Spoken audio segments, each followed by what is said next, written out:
오병이어의 놀라운 역사가 일어난 이후에 배부름을 경험한 수많은 군중들이 예수님이 만약에 왕이 되어 주신다면 적어도 유대 사람들 가운데 굶어 죽는 사람들은 없을 것이다, 이렇게 생각을 하고 예수님을 오병이어 사건 이후에 자신들의 왕으로 옹립하려고 했습니다.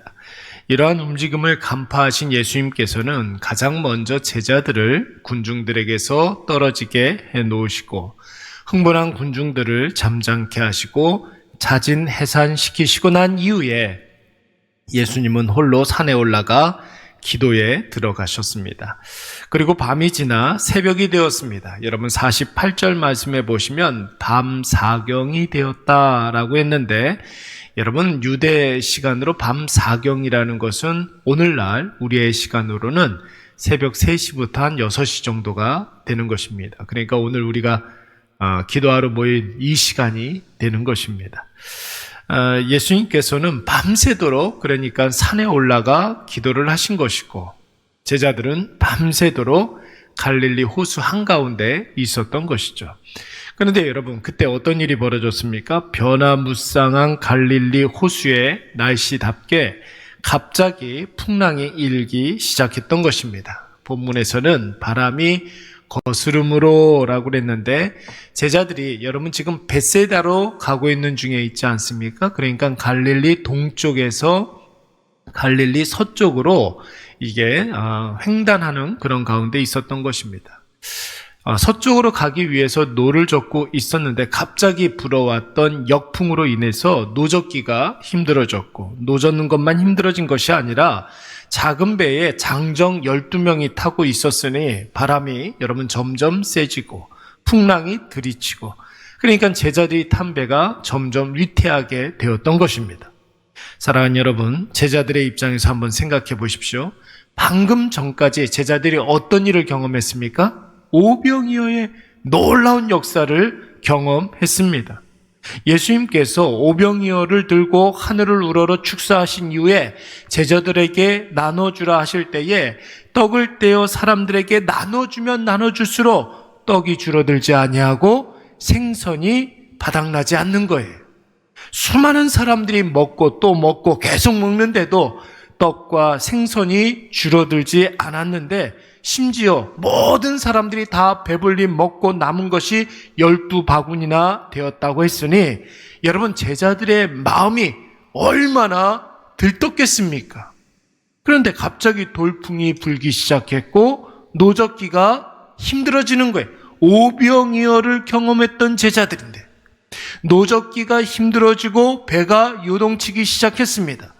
파도는 점점 거세지기 시작했고, 자 여러분, 이런 상황에서 제자들이 어떤 생각을 했겠습니까? 여러분, 우리 같았으면 어땠을까요? 방금 전에 오병이어의 놀라운 기적을 경험했으니 이깟 풍랑쯤 아무것도 아니다 하면서 믿음으로 이 풍랑을 참고 이겨내면 되겠습니까? 비록 예수님이 우리와 함께 하시지는 않지만 이런 경험들이 굉장히 많이 있으니까 이번에도 예수님이 우리를 분명히 구원해 주실 것이다 하면서 담대하게 모여서 기도했겠습니까? 천만의 말씀이죠. 제자들도 우리도 여러분 그 어떤 누구라도 방금 전에 경험했던 오병이어에 대한 감탄은 온데간데 사라지고 지금 당장의 풍랑 때문에 아마 두려웠을 것입니다. 흔들리는 배 안에서 파도를 무서워하는 것은 사람이라면 여러분 어쩔 수 없는 것이에요. 이러다 죽는 거 아닌가 하는 생각, 여러분 왜 안 하겠습니까? 여러분, 우리도 마찬가지 아닙니까? 우리가 신앙생활을 하고 있고 과거에 하나님의 은혜를 너무나 풍성히 경험했다 할지라도 사실 지금 당장의 문제와 어려움 때문에 두려워하고 무서워하고 근심하고 걱정하는 것은 인간이기 때문에 어쩔 수 없는 것입니다. 제가 지난 주일날 이번 한 주가 무슨 주간이라고 그랬습니까? 추수감사를 준비하는 한 주간이라고 그랬습니다. 지난 한 해 동안 하나님께서 우리에게 부어주신 그 은혜를 일일이 다 기억해서 한번 써보라고 말씀드렸습니다. 그런데 여러분, 우리는 사실 이번 주가 추수감사 주일이라는 것을 분명히 알고 있으면서도 오늘의 문제에 함몰되어서 받았던 은혜가 잘 생각나지 않는 것이 우리의 현실입니다. 그래서 여러분, 아무리 은혜가 크더라도 그 은혜로 인한 기쁨과 감사는 얼마 가지 못하는 거예요. 그러나 아주 작고 사소한 문제라도 우리가 그 문제에 사로잡혀 있으면 그 작고 사소한 문제가 태산 같은 두려움으로 우리의 마음을 떠나지 않는 것입니다. 사실 우리의 인생에 있어서 받은 은혜 간직하고 당장의 문제를 극복하는 것이 사실 가장 큰 문제이지요. 우리 삶의 문제는 예고하고 오는 것이 아닙니다.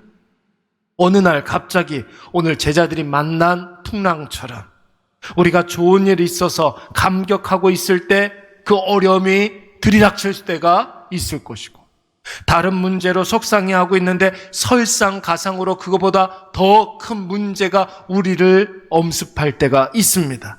아무 생각 없이 넋놓고 있다가 어느 날 갑자기 그 문제가 우리의 뒤통수를 칠 때가 굉장히 많이 있습니다.